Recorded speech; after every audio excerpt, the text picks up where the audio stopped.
نور على نور.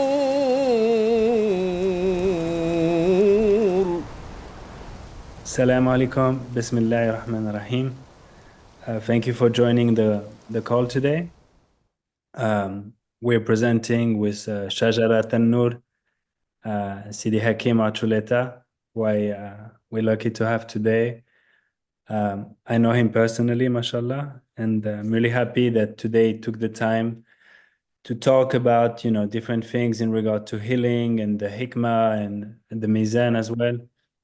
And oftentimes, good advice that I can share on a personal experience that he taught me over the years was to simply be present. And that little word "present" is so foreign to us nowadays. I'm very happy that I got to be putting into my practice a little more, and that's made a better way of living, I must admit. So.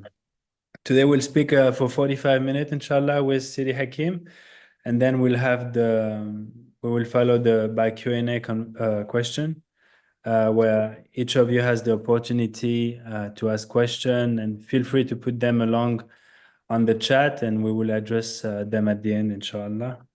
So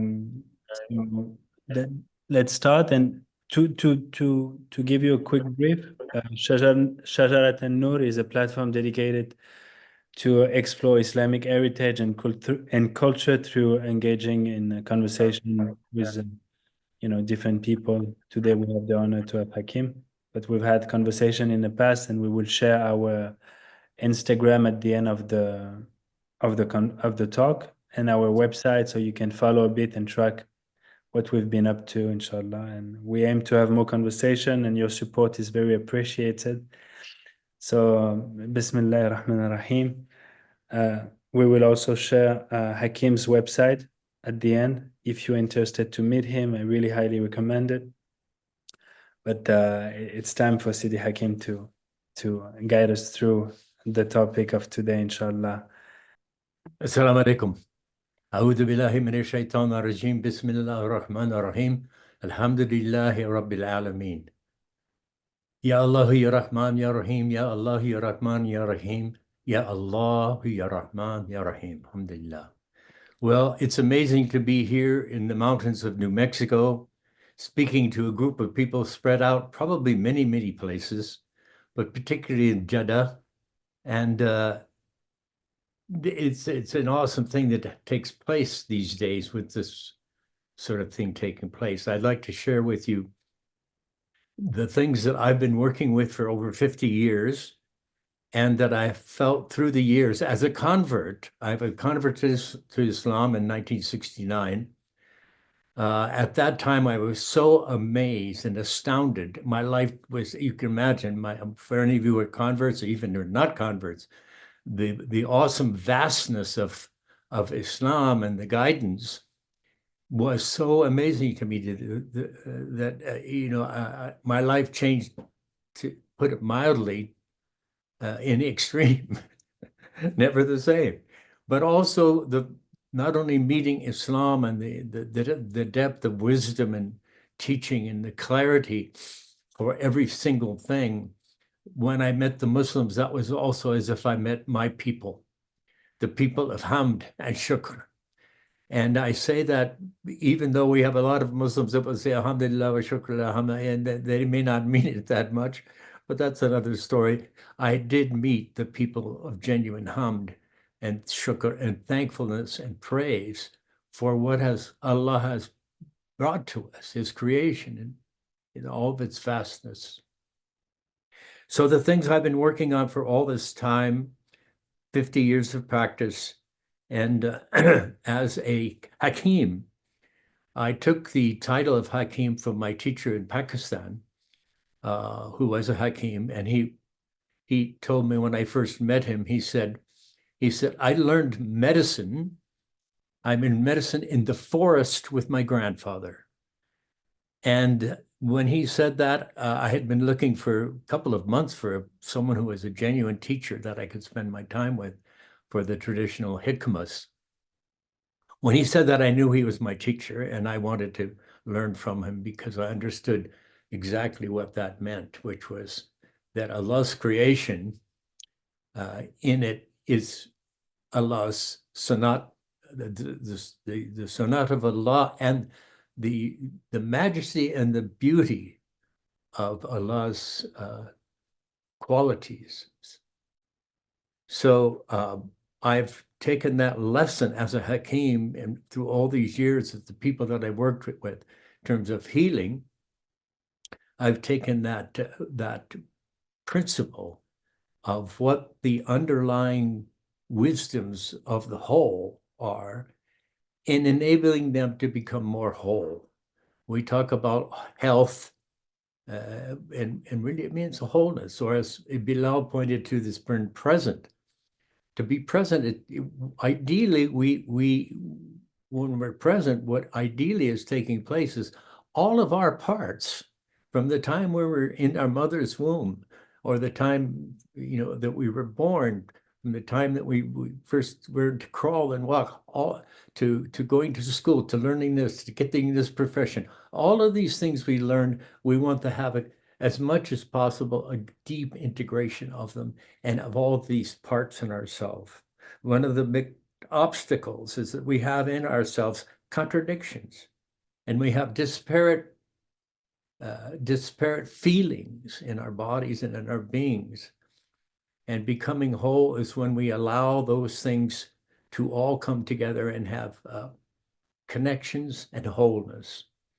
And that's what I refer to typically as presence of being. And we say that the Prophet ﷺ was the most present of beings. And that presence brought about a certain quality and a certain kind of reality for anyone that he met and anyone that met him.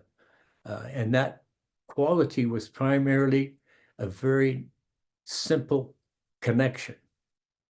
There's many things I want to talk about today in the short time that I have. I'd like to just find a few points that I think will hopefully interest you, and you can see the point that I'm sort of focusing on these points. But connection is a very serious and important part of us being human, and something that we've lost in the modern world for the most part.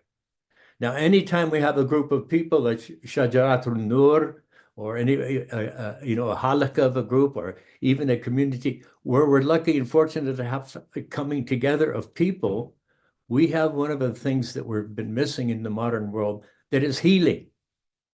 And it brings about wholeness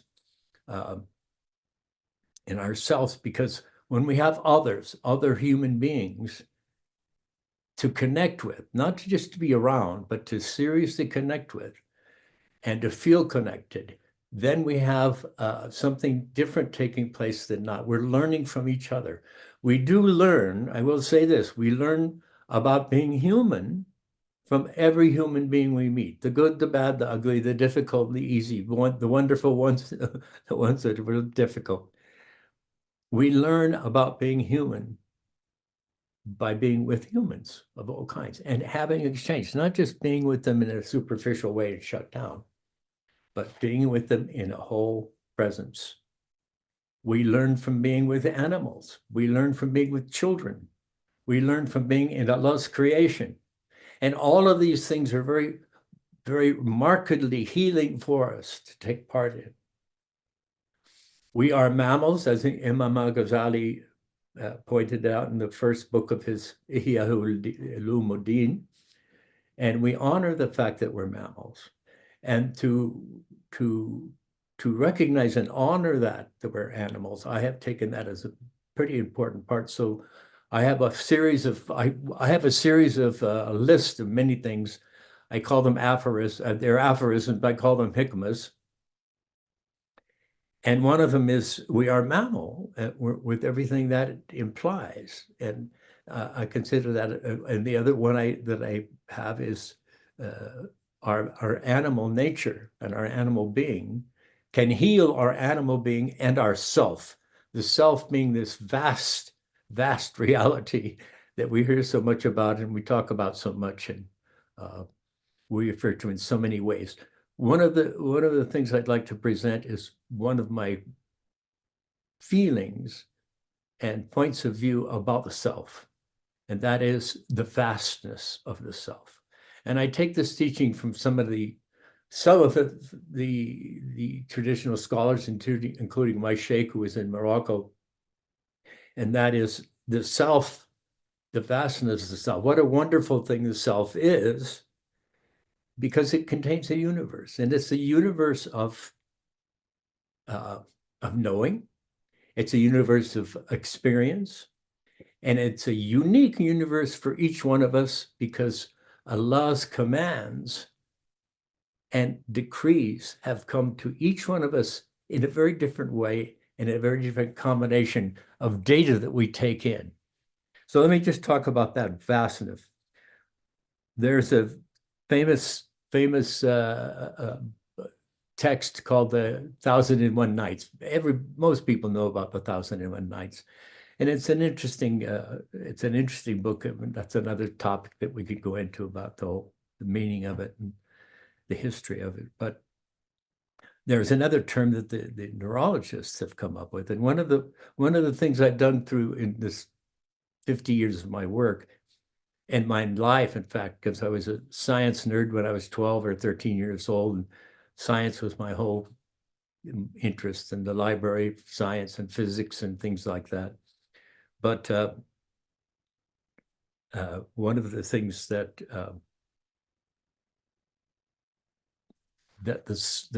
is interesting about the 1001 Nights is that the neurologists have a term called 1,000 days, and that's the last 3 months, trimester in the womb, and the first 2 years of life in which the brain is developing.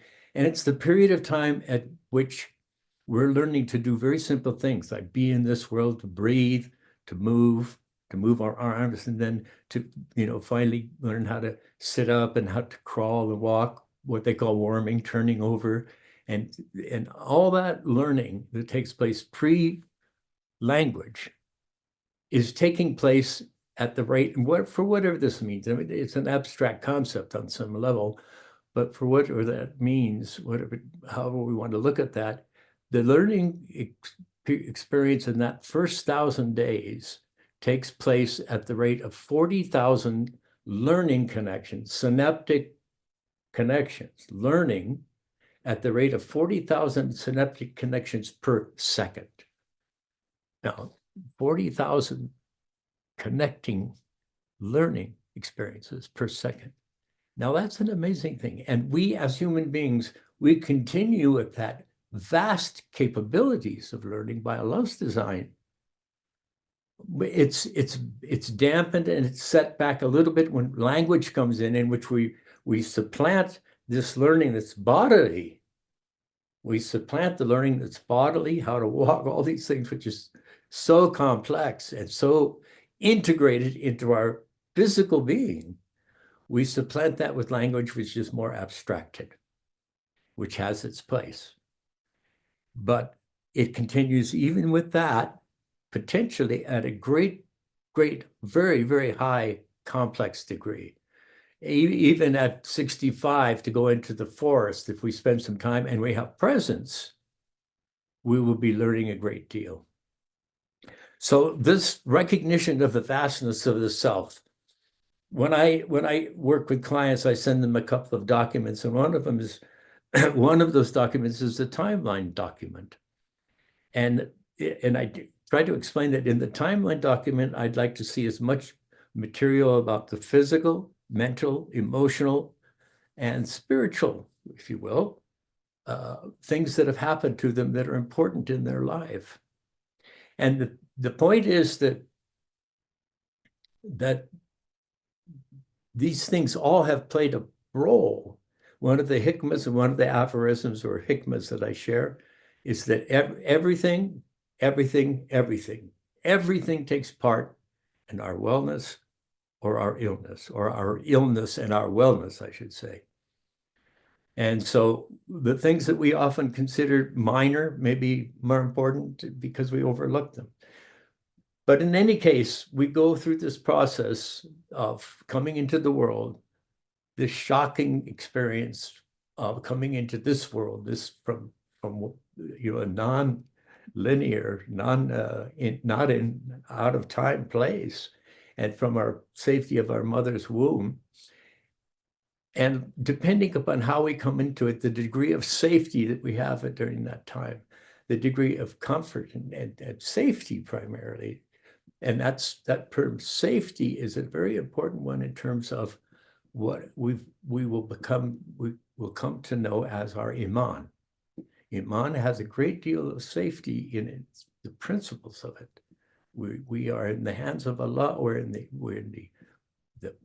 pattern and the plans of Allah, and He is Ar-Rahman and Ar-Rahim. And if we truly believe that and feel it in our bodies, now what happens instead is we come in, and little by little, the world begins to assail us, the mother and the father, the family, the culture, the events in the world that are going on little by little. And in time, one of the things that happens typically, and very much so, we can say this about the modern world, with so much of the traditional models of living together having been disappeared, one of the things that happens is we gradually begin to shut down, and we go into a kind of much more what one writer called a dormitive state, that is kind of sleep state.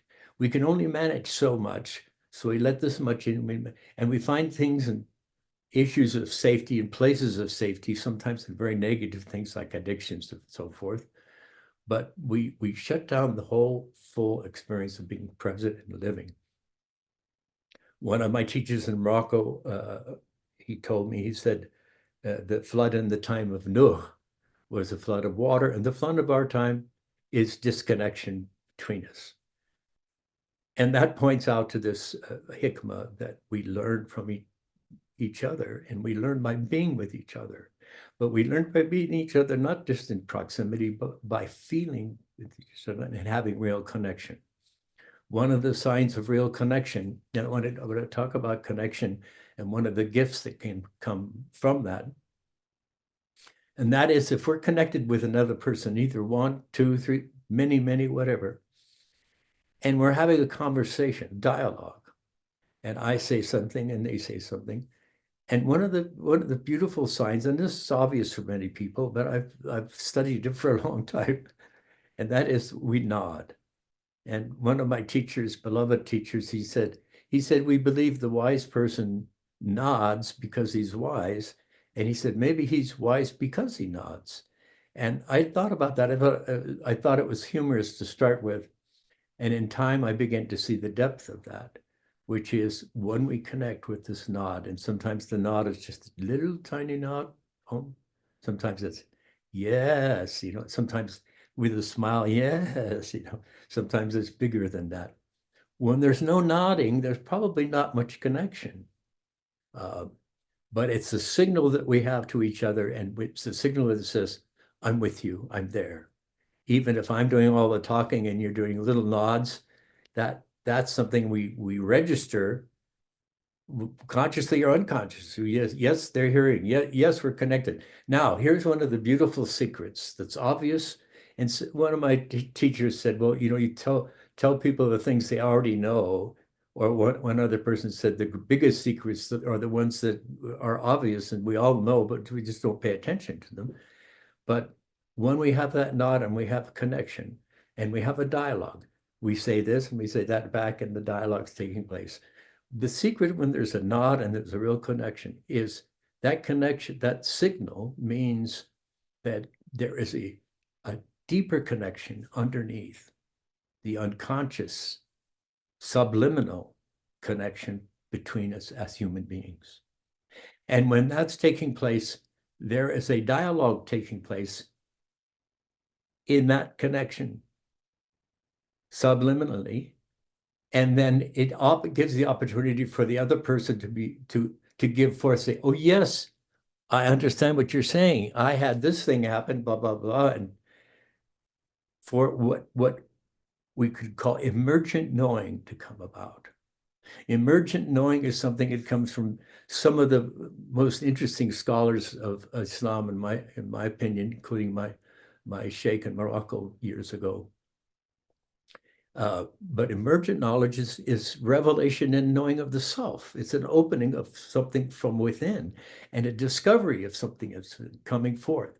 And it also brings the opportunity for the coherence of these things that often are disparate. We love this person and we've been with them many years and they're this kind of style person, and yet they're that. On another hand, they're that, and they created in us this, typically with mother and father or with friends and so forth, and they create disparate feelings in ourselves. We want to bring those together into wholeness if possible, inshallah. So having said all that, I've referred to in a couple points here about embodiment of these things. To feel something is not the same as thinking something. We have that 40,000 synaptic connections per second when we're learning how to be in the bodies. Very simply, I mean, babies, I love to see them just testing, oh, here I am, kicking the legs and doing all that sort of thing. And then actually discovering how to, by Allah's design, discovering how to push up and look around, how to finally attempt crawling forward. Usually the first attempts for babies crawling forward will be pushing backwards, interestingly, until they learn, oh yes, this is a more complex bodily. Now that bodily intellect, the intelligence of the body, the wisdom of the body, is what we want to recover, we want to develop, and we want to contain up until our old age and death. And in the Quran, Allah says, on that day of judgment in which your skin, your bones, your body will speak. And I would suggest that it speaks all the things that were not spoken. And it all becomes clear that the famous popular belief that, your life flashes between your eyes. Yes, but we also have this opportunity during our lives to have what we call revelation, that is knowledge and wisdom about the self to come up about. What we remember, what we don't remember, conveniently, that we use to manage the complexity and the difficulties of the world itself as it imposes itself on us, in many cases like hurricane. And all things that happen in the world, from the dropping of atomic bombs in Japan, astaghfirullah, and the modern things that we all know are taking place in the Middle East. All of these events affect us, even if we don't pay attention to social media, quote unquote, as what people say. So the South is vast, and it's much more vast than we realize. Those documents that I handed out to people, that timeline, I got one back from a woman. It was something like 7 or 8 pages. And I said, wow, what a wonderful, beautiful, well done document of, your symptom pictures and your timeline is very detailed. And she says, I'm very complex. And I said, yes, that's the first thing I want you to grasp. You're very complex. We are very complex. And complex inclines towards being confused in some ways, but complex can be also vast. Complex can mean lots of details, and another one of my aphorisms and hikmahs is we know so much more than we know. And I tell people this: you know so much more than you know. And when you have the opportunity in yourself with the safety, and we could say the yaqeen, the confidence, to allow it to come forth and speak it, something very different happens. And in that group of people, when we have other people together, which I said is one of the ways we know ourselves is by being with others, when we have the confidence to speak, then we're adding to the conversation, and we're following the trajectory of the unconscious conversation that is by Allah's pattern and Allah's design. So we have dialogue, and if we have connection, there's unconscious dialogue, and that dialogue has a trajectory of its own by Allah. That's the beauty of it. By Allah's design, He designed us to be together, and we're not being together. The flood in the time of Noah, yes, was water. The flood in our time is separation. Now we have a group like Sajratul Nur, or many of the other groups that people may have together. Alhamdulillah for that. And if you can spend enough time with each other in which there is spontaneous coming forth by all parties, of all members, then you have something remarkable. And you have what one of my dear friends, he called universes of discourse. And the universe of discourse, that refers to the fact that within every one of us is a universe of knowing. Okay, so this man went to the Al-Azhar, that one went to Zaytuna, this one studied with that scholar, and so forth. This one was a mechanic, that one was a farmer. It doesn't matter. Allah's wisdom and teaching. Here's another principle. Allah's teaching is present at every moment, every second, because He is Ar-Rahman Ar-Rahim. And even in the very difficult things, He is Ar-Rahman Ar-Rahim. Allah says in the Quran that His Rahmah is over all things. Now, we can say that, we can parrot that, we can know it at an intellectual level, but to discover it and to begin to see it, yes, mashallah. I remember I was in England. I don't know how we are for time. I have to take care because it's going to run out. There's so much I'd like to share with you. The vastness of the self is what I'm sort of pointing to right now, and the importance of connection with each other, and how these are all healing. To go into nature is healing, because we're getting Allah's creation, if it's pure and not been corrupted by the humans with whatever they do, whatever we do. That is the means by which we can achieve some reflection of the natural healing and the nature, the fitra, the nature of our own self. So that's the healing thing, to be with animals, because we're mammals. And the more we can be with the animal nature, one of the things we've left behind is our animal nature. And we even have gotten to the point where some people say, well, he was just an animal. And my response is, well, he should be as noble and as genuine as these animals are. And we learn from them at every moment. Back to what I was saying is that Allah teaches us at every time. How many scholars I've heard in their lectures say, well, this is taking place. Allah is testing you. And I say, yes, testing. But underneath it, I say, he's teaching. He's teaching us. And he teaches us at every moment. And, back to my teacher saying, I learned medicine, the nature of the human being in the forest. And I say that, we can learn, as one scholar said, we can learn from everything that happens. It's autumn here in New Mexico, and the leaves are falling from the trees. And I remember the scholar saying that every leaf, as it falls from the tree, in every turn and twist of that leaf is one of the names of God, the divine nature of Allah's creation. It's something that we can learn from at all times. That is one of the principles of Hikmah. So the vastness and the complexity of the self is a wonderful thing. It is also the thing that makes it difficult when we have a husband and a wife, or two people coming together, husbands and wife in particular, because there is a mandate for them to become more intimate and more closely and more integrated in order to create a family ongoing. But it's a universe coming together with another universe. And it's so complex, of course, it's going to be difficult. Of course, there's going to be conflict. There's going to be points of, wait, this doesn't fit. Wait, that doesn't fit. That your opinion is different, than so forth. We all know that. But it's helpful to recognize that, yes, this person is different than I am. And that's the whole point. That's what brings the strength for the continuing legacy of family. But that also means that there will be harmony. Living happily ever after, supposedly, conflict, and repair. And repair becomes the most valuable wisdom, hikmah, in a relationship.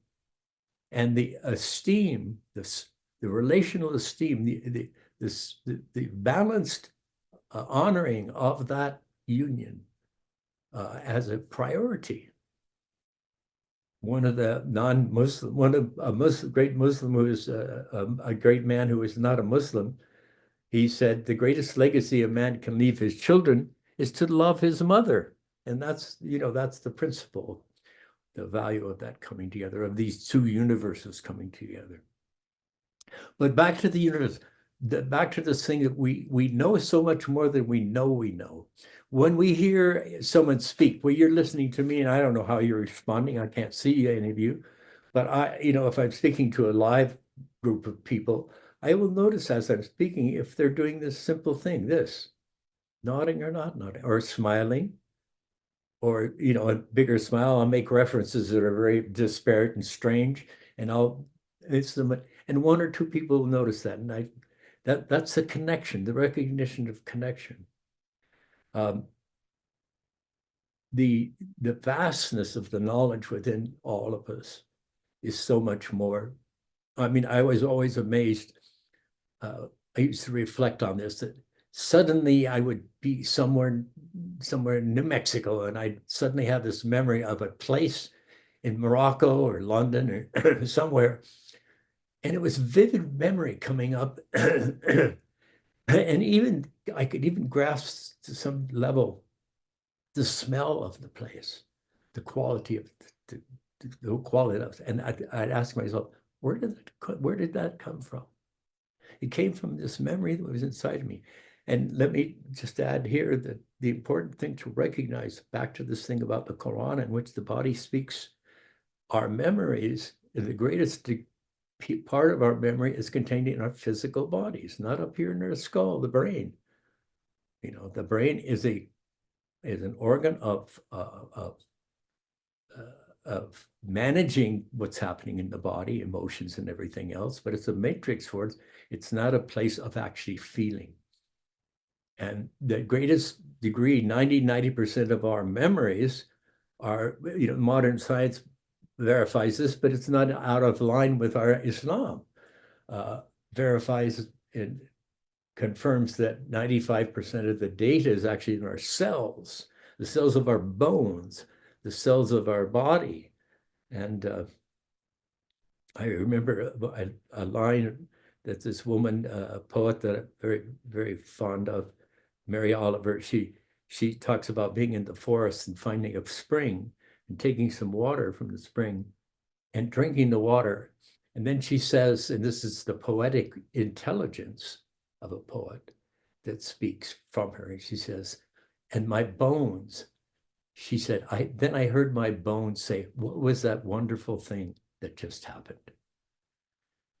That's pointing to this principle that what we feel in our bodies is depth of knowledge and depth of wisdom. And it's the means by which we are human with each other, to allow that to be present and take place. So I was saying that we learn from other human beings how to be human. And the generosity of our own feelings in this regard would be demonstrated by, I love that through the years, I've made points of becoming close to bankers, people who are in that industry, and bikers who are in that social group, or for those of you who are savvy, I could make this reference. Some of you would get it, maybe if you're young enough and worldly enough, you'd know that I find it interesting to be in the masjid, or the mash pit. Anyway, if you don't know what that is, don't worry about it. It's a popular term amongst the popular mainstream public. But so learning from each other, learning to be with each other, and I tell you, it's I think the one of the hikmahs that I share is a hadith from the Prophet sallallahu alaihi wasallam, in which he said the wisdom, hikmah, is the lost property of the mu'min, the believer. And he has a right to it wherever he finds it. And I say, my commentary on that hadith is that if you have your eyes open and your heart open, that you will find Allah's wisdom, who is Al-Hakim. You will find his wisdom in everything. The leaf as it falls from the tree, right? The people waiting in line in a queue to get to something in the good, the bad, and the good, the bad, and the ugly of people. That's a hard one to grasp sometimes.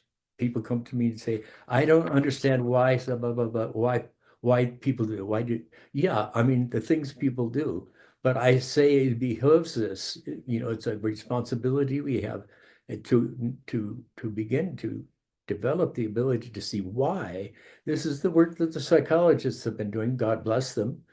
Even though, you know, I try to avoid their language even, because that language has found its way into the mainstream and into Islam more than I would really be happy with it, you know, because it's very much of it's from, you know, Eastern European group of people that developed it, and it sort of spread out and became very dominant in all aspects of our life in the world. But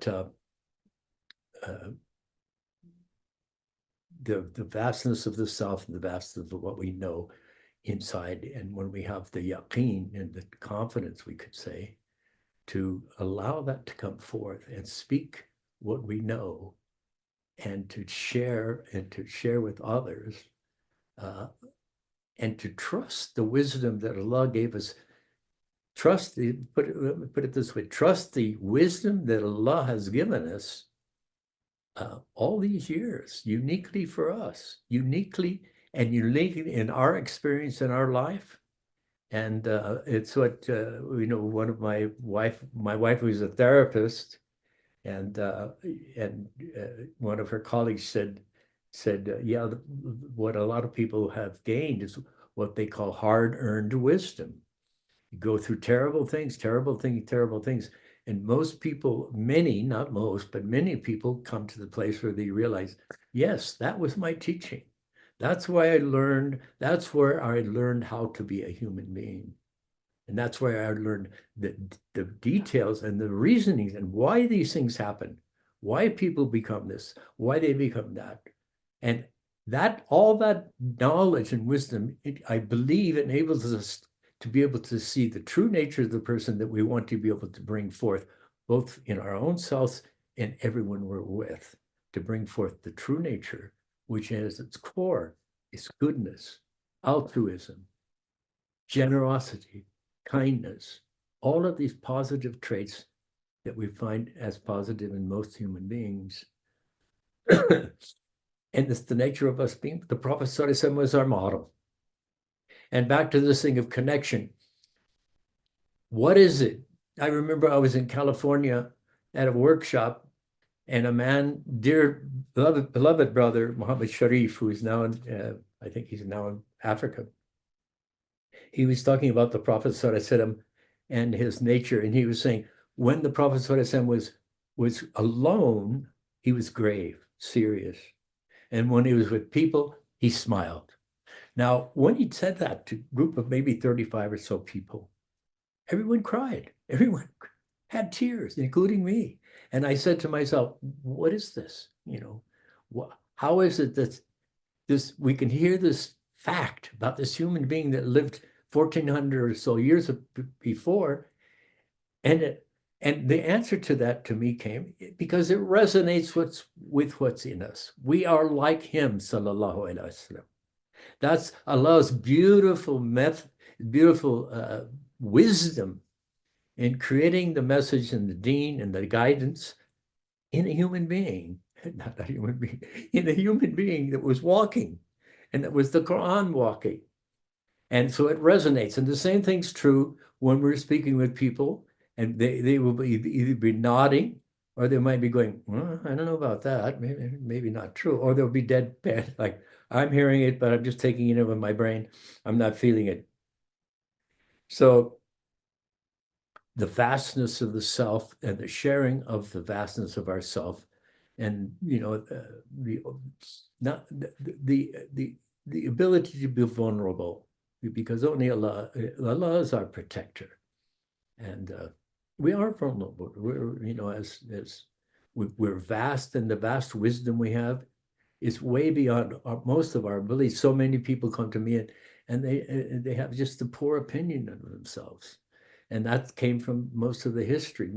Most people from their history of people, you know, my wife is Punjabi, and one of the expressions in Punjabi that the men use with the women is, "What do you know?" What is it? You know, it's a common phrase because they're just women. They're not supposed to know anything. The truth of the matter, in my opinion, is that women have a deeper wisdom than us men, and if we're smart, we will learn from our women. Now, I know some men have had a really hard time with me saying that. One woman in this 50 years, in this many years, one woman that's sort of had a hard time with that, believing that. And it's true that we men have a role of responsibility and care, but we have this role of being able to hear, listen, and to hear, and to develop our ability for feeling. And that we can learn from our wives and our mothers and our women and our animals and our children. And by inward reflection and being with ourselves. So, yeah, I'm not sure where I left off there, but I'm inclined to go in a lot of different directions. In time, return to the earlier pieces that I may not have completed. But the vastness of the self, the uniqueness of connection, and the remarkable miracle of connection that we want to honor. I suggest that you begin to pay attention to that in your circles and in your dialogues or with any one person or more people, and notice when this is taking. You don't have to bring it up because then people will may start doing it noticeably. I've never seen that happen, but what we can learn from everyone has wisdom, and has hard-earned wisdom or wisdom for what's happened to them. You know, in every setting, in every place, in every institution, in every community. And the more they're present from the beginning and remain and keep presence. Now, presence needs safety. And when we don't have safety, that's when we begin to have fear inside. And then the fear begins to mean we do this and we don't do that. We don't want to be open at all times. But openness is one of the primary fears we have, existential primary fears, because we're vulnerable. We don't want to be open brings vulnerability, or what we feel vulnerability. There's appropriate kinds of closing. We don't open and speak everything. It's not full disclosure ever. We fear also reaching out to another person because we may be rejected. Reaching out in any way, and we fear speaking out, like I mentioned with the Punjabi saying, you know, what do you know? We fear reaching out because my teacher, God bless him, he said that we fear speaking out, and he said because we fear being destroyed.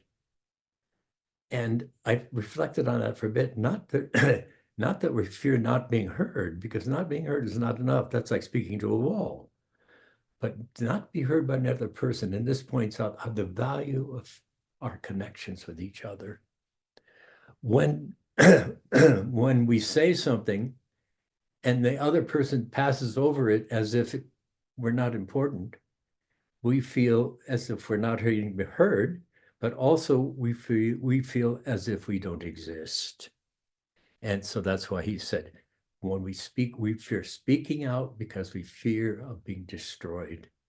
And that happens over and over and over. How many young children and women in families have grown up learning that they have no value in their speech, in their feelings.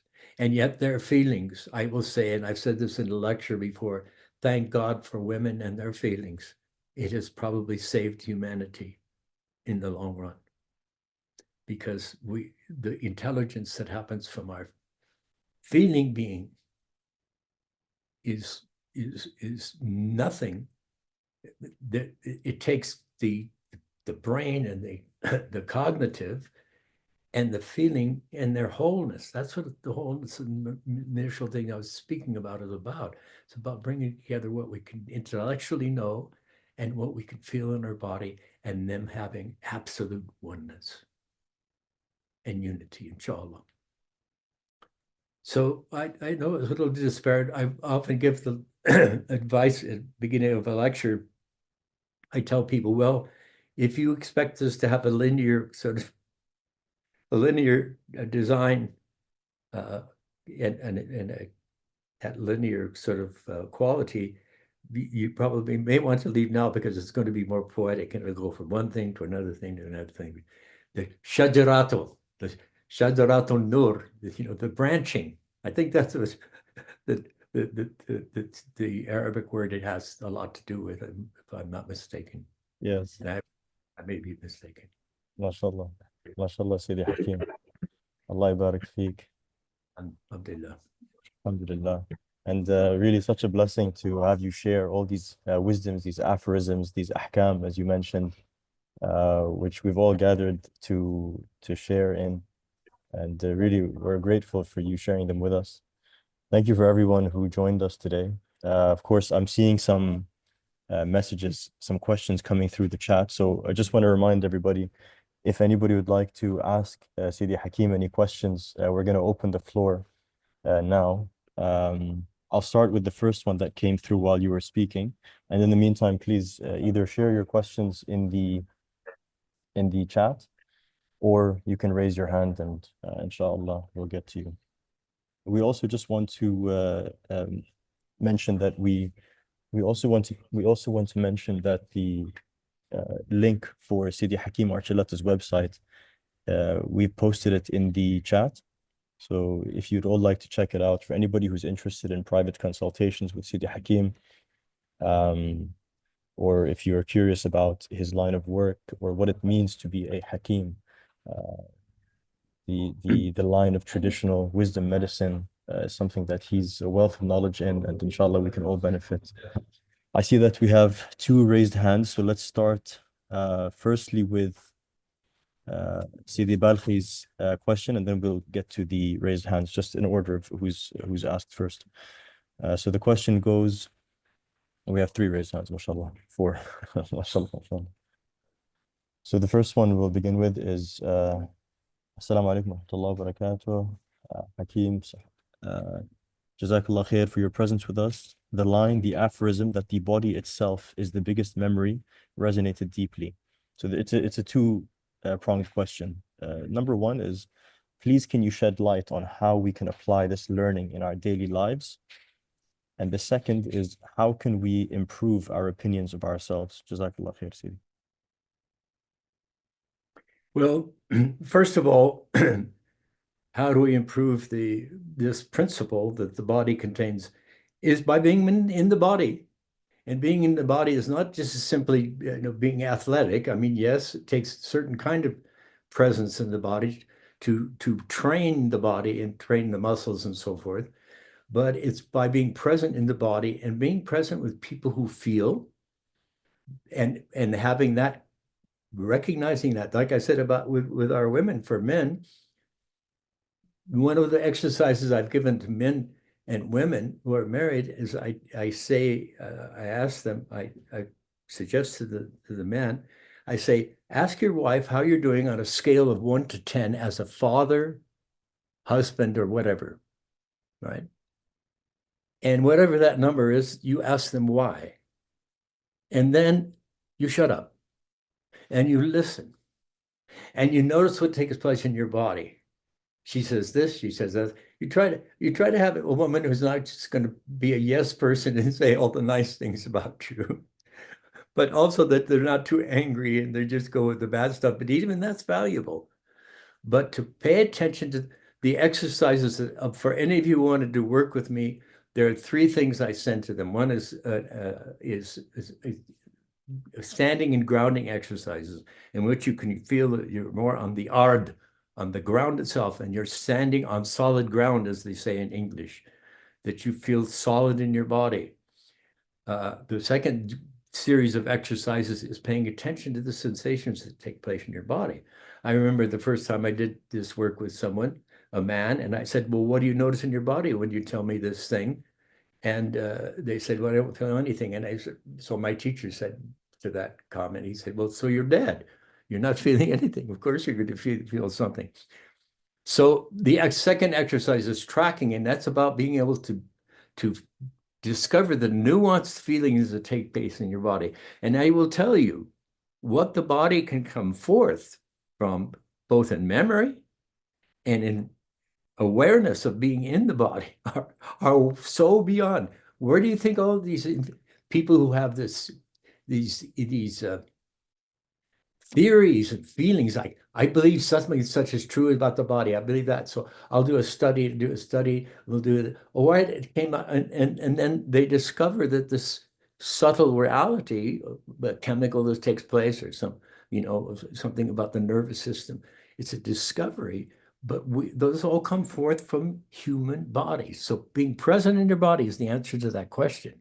How do we make use? The more present you are, so my teacher said, we want to be able to think from our head to our toes, and fingertips, everything. We want to be able to feel from our head to our toes, and all that that implies, and to be totally present. And he said, totally alive. And that totally alive means that yes, because we're totally alive, that means we'll have difficult feelings. Oh my God. We'll have fears. We'll have courage. We'll have all these changing things.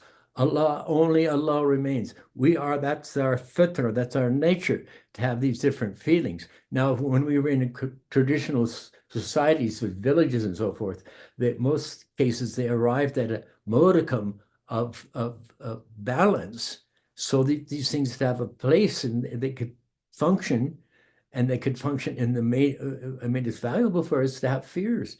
And it's valuable for us to have insights and firasa, revelations that come forth. We want all that to take place, called being alive. And so we have to see what has been damaged in the modern world. Our fitra, here's another Hikmah principle, is our fitra, our true nature, remains there, and it remains within us, and it remains within us in its effort to heal. And very much the problems we have in the world is the fitra of our effort to heal by Allah's design, that's trying to heal, it's trying to get free, it's trying to do what it wants to do. And unfortunately, modern medicine, with due respect to the medical people, they often come in and stop them midstream. So we're feeling this thing, oh, you're feeling anxiety. Yeah, you're feeling anxiety because your being wants something more, and it knows it, and it's demanding it. Your body is speaking at all times. That's the Hikmah that I shared. So the way we make use of that information is by becoming more present in the body. And that takes not just mindfulness, because sometimes the mindfulness exercises, which are very popular in that method, works very well, but very often the mindfulness turns into mindlessness. But but there are many different ways of being more present in the body. They say the Prophet ﷺ was the most present of all human beings.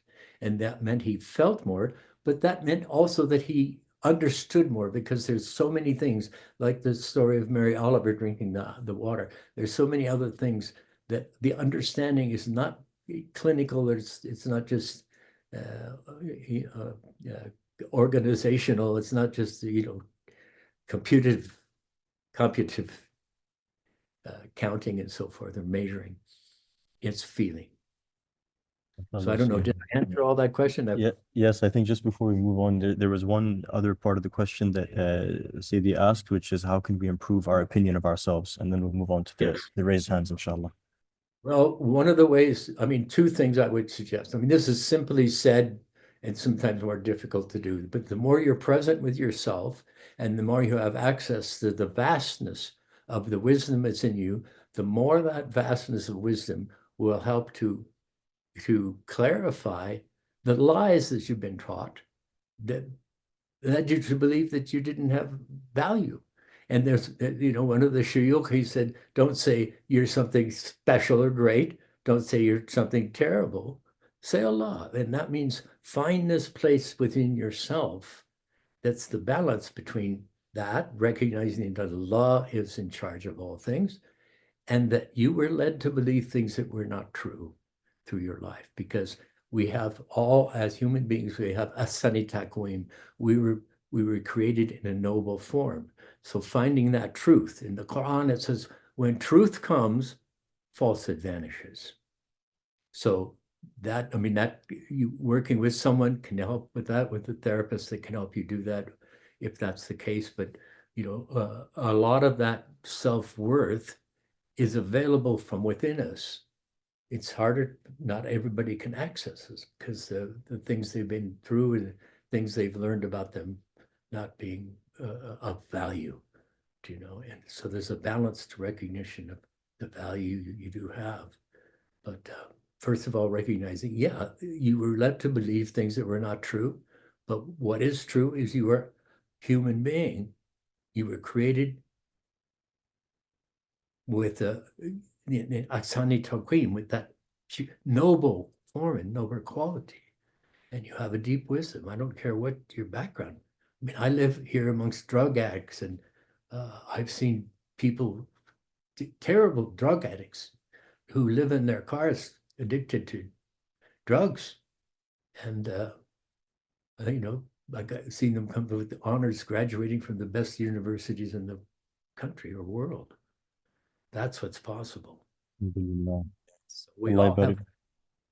and yeah, we have to discover the lies. Alhamdulillah. And we have to bring together with those lies and the feelings that came with those lies over long periods. We have to come and find the contradictions and the balance of what our values are, what our worth is. And every single one of us has valuable wisdom as a human being from those difficult things. Wallahi. Assalamu alaikum. Yeah, so my question was, in terms of what the Hakim is speaking about, self-observation, noticing the feelings and the sensations and tapping into the wisdom in our body, the question that's coming up for me is, how do we, when we're looking at intuition, and that intuition of the message of the soul, I feel as if that is different to the message that we may be receiving from our body in terms of feelings. So what I'm trying to say here is that if we've experienced trauma and there's unprocessed emotions and there's triggers, our messages may be not of truth. And I don't know if so I'm thinking certain messages may be of truth and certain messages that we're feeling may not be of truth. I don't know if that makes sense, if the Hakim could speak on that. So what is the real intuition and what is the real wisdom in relations to the false, you know, feelings and sensations that we're noticing that's come from trauma and unprocessed emotions? Assalamu alaikum, Sidi Hakim. I noticed that earlier you said something about noticing the unspoken conversation, the part of the conversation that is not necessarily put in words. I guess that was my understanding of that. And I had a question about how to overcome the seeming duality between the body and spirit, and the concept of tazkiyah in the metaphysical form, that is to give I would say superiority or hierarchy of spirit above body, and that is a dual and no, I'm like, after I formulated the question and now that I'm asking it, it's almost like I heard the answers that you, and so how I was going to put my hand down, but then that came to me, like, we need to pay attention to the unsaid conversation, like that, and that just the body and the soul are not competitive, I guess, in a way they're complementary.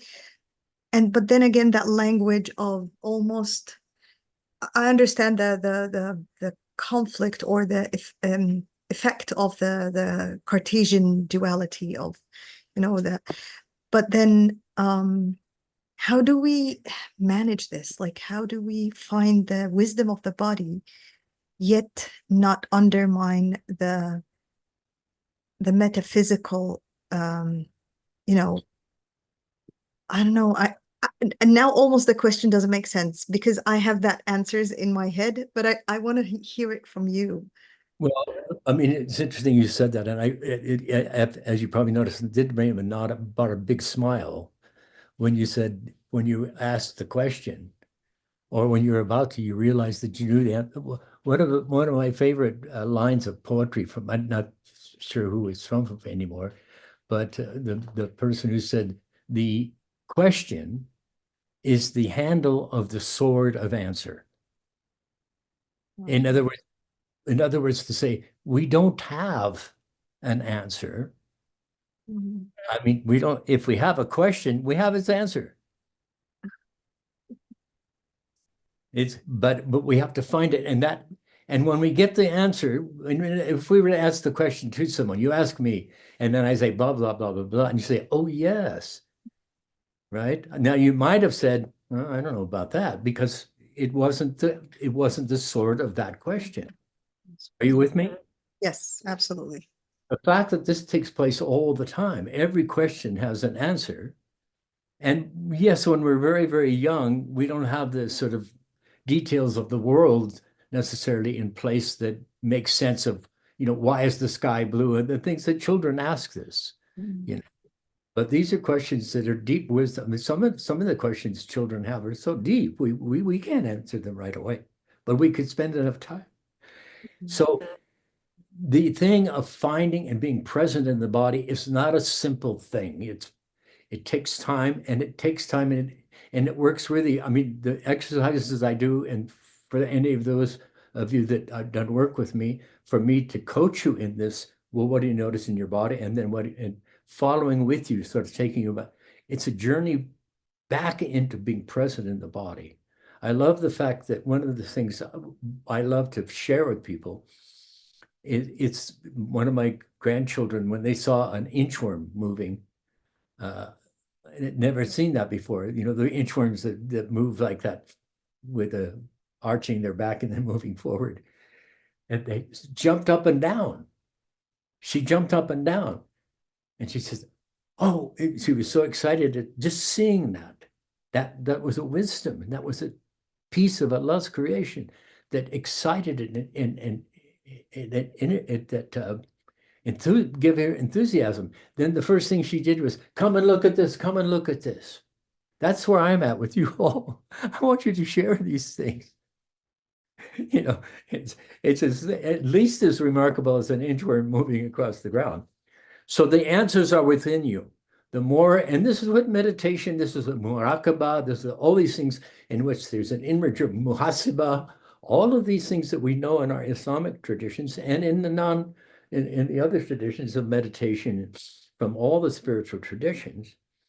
But again, I will focus on this thing, the physical sensations in the body. And if we work together, I can go over it in more detail so you can discover, well, how do I do that? Because what the nuance of physical sensations are and how they want to change.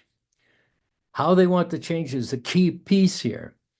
Because every sensation we have, here's another hikmah, every sensation in the body has a process connected with it.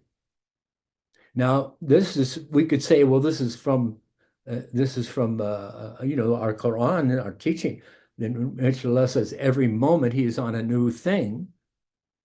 We could say it's a commentary on that. On the other hand, we could say it's from modern neurologists who will say that our bodies are fluid and sparks of neurosynaptic sparks, and it wants to change at all times. And when we have a difficult feeling or even a positive feeling, that is passing. It's changing. There's a hadith. I wasn't able to find the source for that hadith, but I found a lesser one in which the Prophet said, the believer goes through 2,000 ahwal states, 2,000 states in one day, changing, and the non-believer can be in one state for 1,000 days, 2,000 days. God forbid. Another hadith, it's 40. Imam Nawawi quotes 40. But the point being, our states want to change. They want to change from delighted, excited, enthusiastic to calm, stoic, retired, happy, sad, courageous. And my teacher said, and I say, it's called being alive. So allowing those things to change. When we have a sensation and we're at the body and we're paying sensation, paying attention to that sensation, if it's a difficult one, we stay with it. It's meant to change. When we have changes, so it moves from this place to that place, anytime you could be with a sensation and you can identify it and tune in on that sensation, not the idea of it, but tune on the physical part, because the physical qualities that we're allowed to us by Allah, by being in this human body, this animal body, the sensations that Allah designed for to take place in us are beyond number. They're beyond number. From itching to pain to sharp, dull, ache, to feeling nothing, blah, blah, blah, and all of those sensations are the aspects of our being alive. And if they're difficult sensations, they're usually, they're trying to go somewhere, trying to make something out. And so letting it change, letting it change, letting it change. If it happens 3 times, basically you're in process. Your body is our animal nature doesn't need any advice from an animal therapist for that to happen. But that's because the animals they're totally present with their physical. We can learn to be more present in our bodies with our animal nature. And when we do that, the animal world will become more alive for us. Wallahi. Allah barak feek, Sidi. Also, I think this is a good point of the point you're making, to circle back to the first question we received, which was addressing how do we distinguish or see through, how do we differentiate between trauma and truth when we're trying to tap into the feelings that our body have? One of the first things we want to be able to do is to recognize that Allah's rahmah is over all things. Now that is an idea. Well, I had this trauma, I was treated terribly, blah, blah, blah, whatever it was. And what is it? What is it that Allah is teaching me there is a question. Now that remains very abstract and up in the head until we begin to process the feelings and integrate them and find coherence with all the other positive things that we have access to, that we've experienced. Now, the more we can be thankful, the more we can, as Quran advises us, to look at the creation, or many of the scholars, to see the beauty in creation, to see the beauty in colors that and the endless things in creation that will move us and we find beautiful. The more we can do that, the more we will have the ability to balance and to bring these disparate things together. In the end, not some therapists with their idea, not some spirit.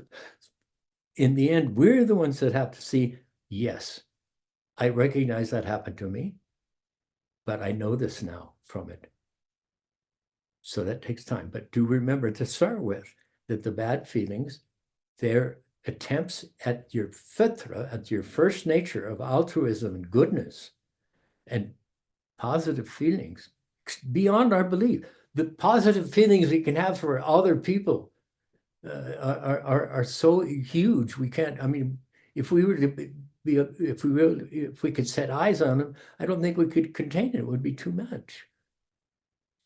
So I don't know if that answers the question. But when the truth comes, falsehood vanishes, and so it's not like we're fighting something, or we can't angrily, for example, balance.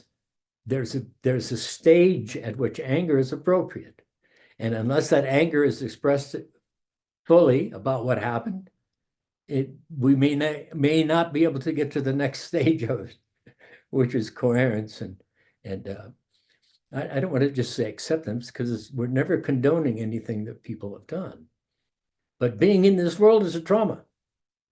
Being in this world is a trauma, just by the intensity of its physicality. If it's earth, air, fire, and water.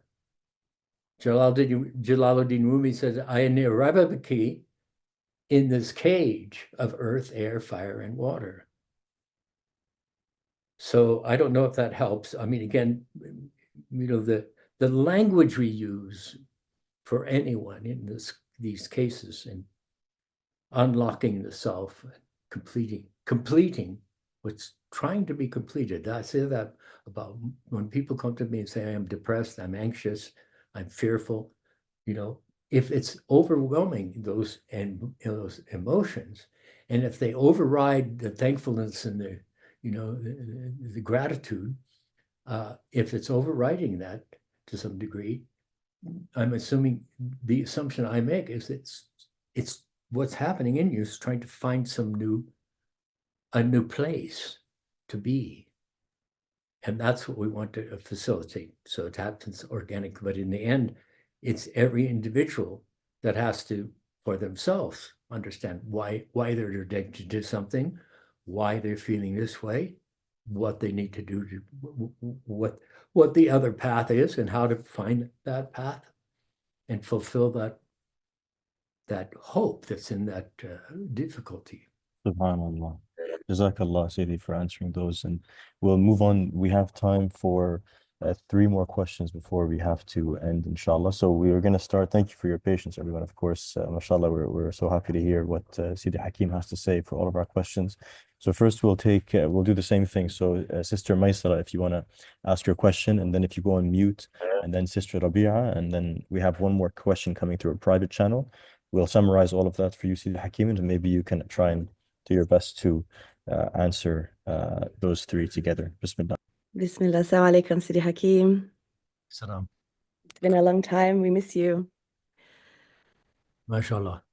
A lot of feels at the moment because it's been 14 years since we met. There's a group of women here. I'm in Bosnia now, and there's a group of women behind the screen who are listening, and we're very grateful to be reconnected with you, alhamdulillah. I don't actually have a question. I think I will leave that to book a session with you. The question would be, is whether I have a partner here who is a traditional midwife, and she's been working within the Balkan region, with home births and women and postpartum and all of the things, but also branching out. Myself, I'm in the field of women's wellness and Islamic psychology. Do you have, apart from the consultations for individuals, do you have some sort of professional educational platform where we can learn from you within, like as professionals within the healing arts? That would be the first question. And the second would be an invitation that we would like to invite you to continue the Art of Living retreat that we had in Adelaide many years ago. You're welcome to come to Sarajevo along with Auntie Aisha Gray and everyone here, inshallah, all the beloved people that we miss. And I think the women especially, but the men also in this region, are needing the support of our brothers and sisters from the West and the East and all the directions. But also I think there's a lot that we can also give in terms of fitra, way of living. And so, ahlan wa sahlan. Assalamu alaikum. This is my first time joining, and I want to say assalamu alaikum to everyone. So my question is to go back to connections that you talked about at the beginning of this meeting. How can you overcome connection issues? Why is that it's easy to connect with certain type of people, and for certain type of people, no matter how hard you try, it's hard to connect? Is there any unconscious reasons that make humans connect easily to certain type of humans? And also, a sister asked about trauma, like the feelings of trauma, how to differentiate between real feelings and feelings of trauma. So if you are able, for example, to connect with certain people, does it mean maybe you have the same trauma? Thanks. MashaAllah. Jazakallah. So just to summarize, Sayyidi Hakim, because there's also a question that came through a private channel, and I think all of these questions are related. So there's obviously Sister Rabia's question about unconscious, how to overcome unconscious issues in connecting. And then there's a question about if that came through a private channel about if music in any way, how does that affect our being present? Plus, mashallah, the initial question about professional education. So bismillah, as you see fit to answer all of these, we'll hand over to you. Bismillah. Well, it's a vast, complex bunch of questions there. And I often say, well, the questions can be simple and short, but really the full answer may be very, very long. But resonance is a quality that we could appreciate. Resonance, for those of, I mean, I think everybody must know, will have resonance with some people and not with others. That's natural. And sometimes, you know, the thing I was saying about nodding, those are the signals that we pick up consciously or unconsciously, along with many, many other signals of body movements, the way the head shifts, and so many things that are not cataloged. You know, they're not codified from a scientific point of view, although some social researchers have developed, you know, very detailed information about, you know, the facial structure and the way the person smiles or doesn't smile, what the smile is like, all of these very subtle things, tone of voice. And then they have to recognize that from every human being, there is an energy when we're in proximity to them that's actually physical realities and chemicals that come from their skin, pheromones and other hormonal things that come out. So we relate to, so having said all that, we want to be able to reach and be with as many people as possible, in my opinion. That doesn't mean that we are natural. The thing is, we're naturally tribal people. You know, we're mammals. Mammals have, I love the fact that they call the group of lions, they call it a pride of lions. They deserve to have a pride because they're considered the kings. But we're naturally meant to be together with each other and to have contact with each other as much as possible, as much as appropriate. So resonance is one thing. What's actually coming from that person, to be honest, and I don't like to say this because I try to get to the place where I can see the true nature of even that drug addict and to resonate with that and to be there with him, to be with that person so that I can help them and support them in their journey.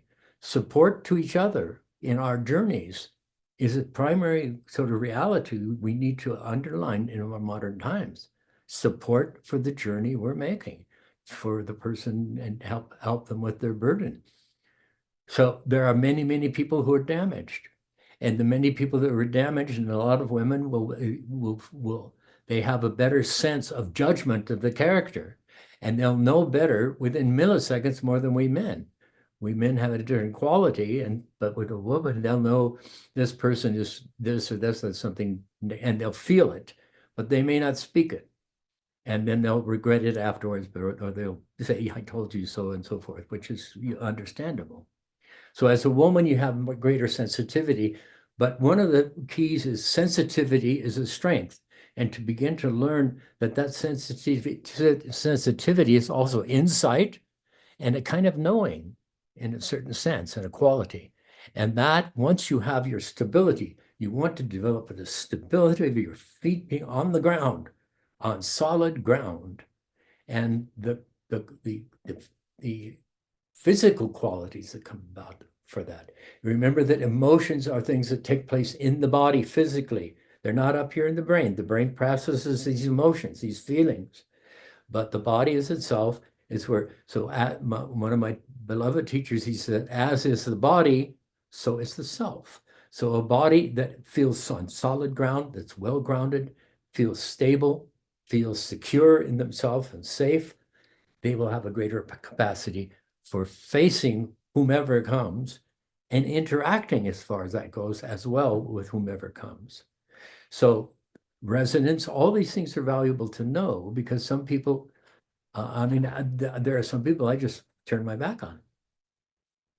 And, you know, maybe there are more people that I should turn my back on, and maybe you just have an insight in that and But, you know, that's what's taking place. It's your judgment saying, I can't do this.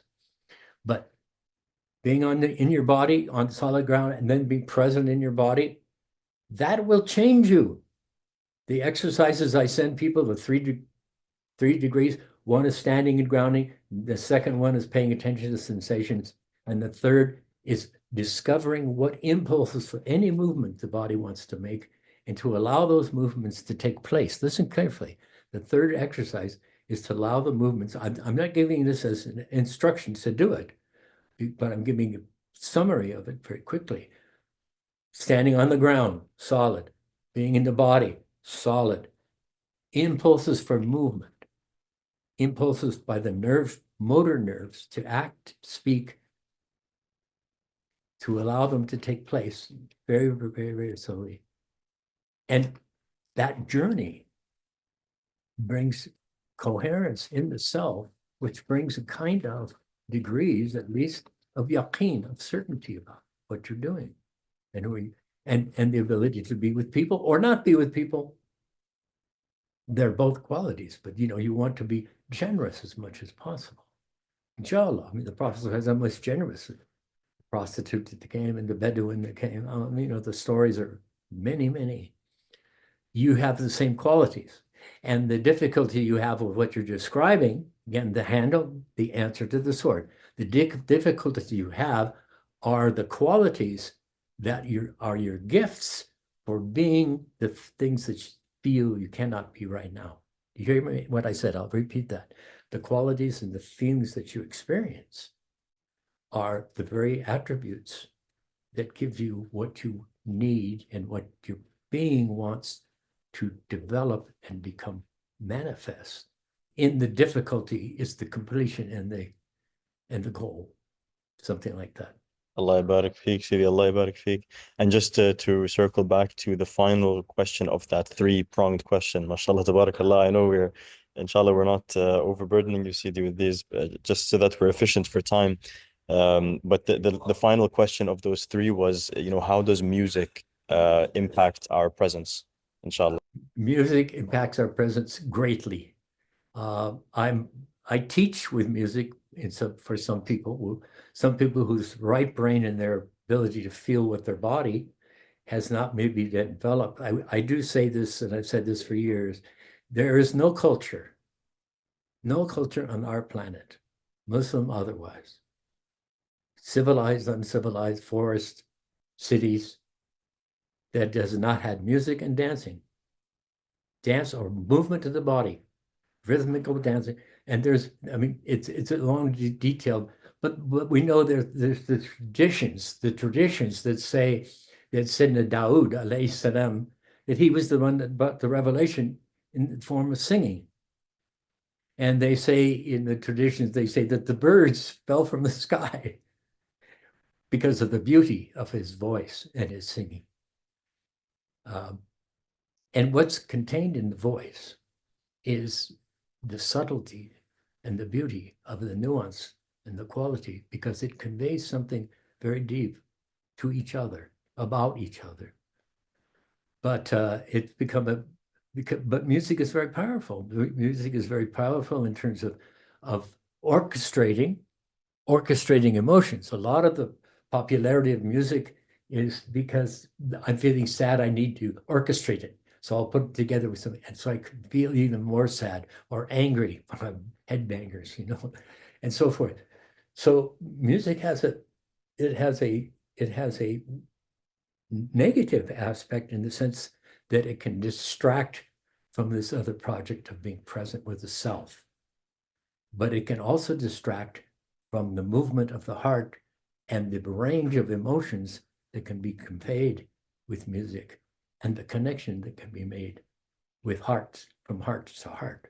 So it's a positive and negative thing. And it's only natural, being a positive and negative, that we have differences of opinion. People who are staunchly for it and staunchly against it.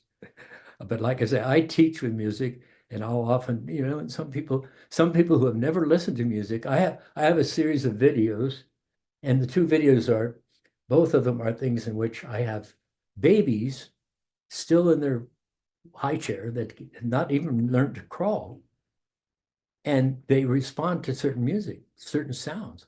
They'll have tears without knowing the words.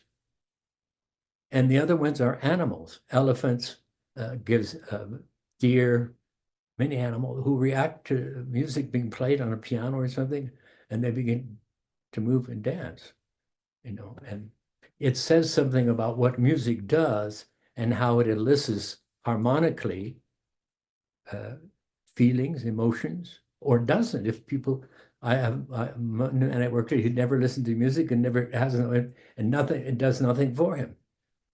That's where he was raised. So it's a positive and negative thing, but we want to take care of what that music is doing for us and how it is.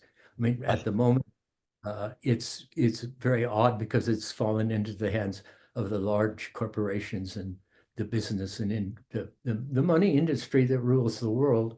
And it's not something like someone, in a little village sitting on the back porch playing a guitar and singing. That's long, or from groups of people who have always sung. And I Yes. love singing from North Africa, the Andalusian singing of Qasaid. I love that. And I think it moves the heart and inspires the heart. And if it's that kind of music, and even in the tradition, they say that it's in the Dawood when he was giving his message that Shaitan set up a counter on another hill far away, a distance away. He set up another to try to draw people from Sidna Dawood into his camp of, the more negative, the Shaitanic. Allah barik feek, Sidi. I think that's a good note to end on. And I think just to chime in as well, we're glad that you mentioned both sides of the music narrative, because oftentimes it can be taken in one extreme or another in terms of its narrative. And I think it's important for us to understand that it's a very powerful tool, and any powerful tool can be misused, and we should be conscious of what our intention is. And I think you touched upon that very beautifully, Sidi. So thank you so much. We want to thank Sidi Hakim for his time. He's been so generous. We're in joining us in supporting our organization, and also in making himself available for all of your questions. And thank you for everyone also who asked thoughtful, intentional questions, very sincere questions. I think this was a very engaging conversation. And we as Shajarat al-Nur want to say, Sidi, thank you. Inshallah, you'll join us again sometime in the future. And for everyone else, inshallah, this event, if you want to share it with your loved ones who are not able to join us today, we will have a recording going up online on our YouTube channel at the earliest possibility, inshallah. So look out for that. You can connect with us on YouTube. We're also now picking up our activity on Instagram, inshallah, so that there's more short form content that the audience can engage with. And we've just posted in the chat, if you'd like to direct your attention there, as we mentioned in the beginning of the conversation, that Sidi Hakim does do private consultation. So for anybody who's been inspired by this conversation and would like to connect with him at a different time, more privately, and ask questions, we do encourage you to make use of his wisdom and his generosity and his experience. Also, we want to make sure that you also have a chance to check out the Shajarat al-Nur website. So any upcoming events, whether in person or virtual, will also be announced either there or through our social channels. And lastly, we just want to remind everybody that Shajarat al-Nur, the purpose of our organization is, inshallah, to revive cognitive frameworks centered around the concept of ihsan in our tradition, or to beautify one's intentions and mannerisms. And of course, we look to the scholars and the practitioners like Sidi Hakim for guidance on these affairs. Barakallah feekum. Inshallah, we hope to see all of you at our future events. And Sidi Hakim, thank you so much. Thank you so much. And I just want to add to you, anyone that wants to contact me for even a simple question or whatever, doesn't have to be for a session or consultation, but feel free to use my email and contact and connect. Always happy to do that, inshallah. And thank you Thank you all, Shajaratul Nur. Alhamdulillah, I'm so pleased. I'm excited about Alhamdulillah, we are more. the good people.